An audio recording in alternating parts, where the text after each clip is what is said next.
Israel putting its forces on high alert Saturday night, shutting down its airspace as Iran launched dozens of drones and missiles toward the country. The attack retaliation for a strike on Iran's consulate earlier this month that killed 2 top Iranian generals. Iran blames Israel for that strike, though the Israelis haven't taken responsibility. Rumors of war have been swirling in the intelligence community ever since. Israel readying its defenses in response, trying to shoot down the drones before they reach Israeli airspace.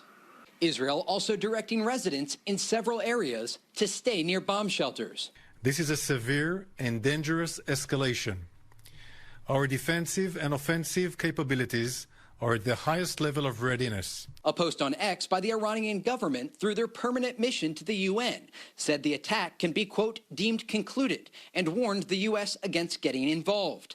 Though U.S. military officials tell Fox they have already shot down at least 1 Iranian drone.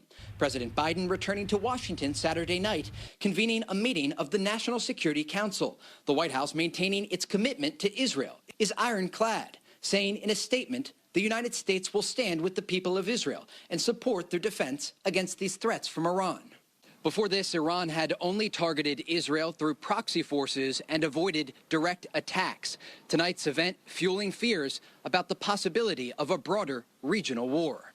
In Tel Aviv, Trey Yingst, Fox News. Let's get some perspective now on this volatile new chapter in the long-running dispute between Israel and Iran and what it means for the United States. And for that, we're joined by Stephen Caliendo, a political scientist at North Central College. Stephen, thanks for joining us tonight.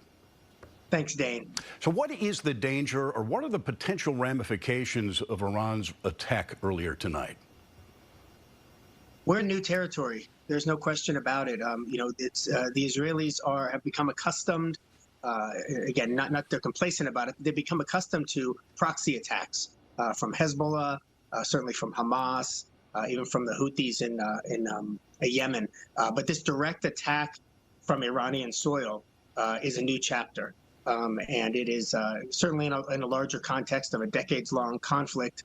But we're in new territory for sure tonight. Just how volatile is this? It's tremendously volatile. The scope of the attack, the types of weapons that were employed, and then, of course, it was preceded by Israel mentioning earlier in the week that if there were to be an attack from Iran, that Israel would respond in kind. And so now they've got to either follow through on that or have some good reason not to, and that, of course, is worrisome.